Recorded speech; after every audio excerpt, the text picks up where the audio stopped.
There is growing anxiety in Thailand tonight. Leaders of a military coup are cracking down on the country's democratic institutions. They say it's an effort to maintain peace and stability. But as Vashi Capellos reports, some of those opposed to the military's takeover aren't going quietly.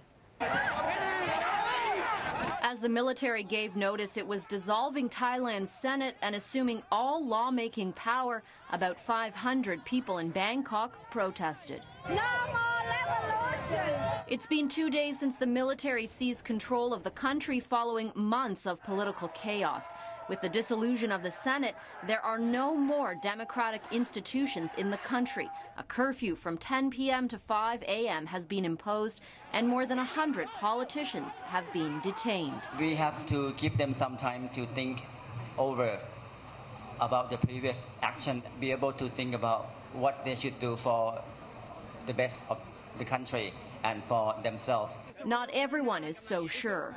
They've now gone and closed all the newsrooms and the television stations, and they've blocked international satellite feeds.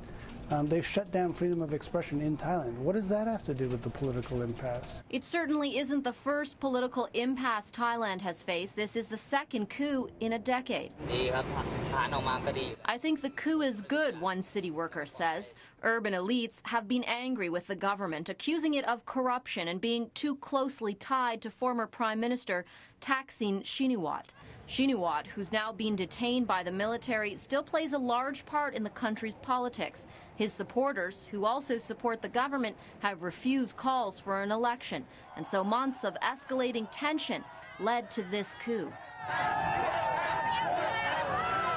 Travelers have been told to exercise a high degree of caution, and Canada has condemned the coup. On Friday, the U.S. announced it is suspending $3.5 million in military aid to Thailand. We are reviewing all programs to determine other assistance which we may suspend.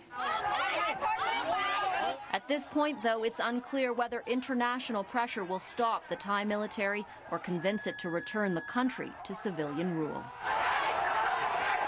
Vashi Capellos, Global News, Ottawa.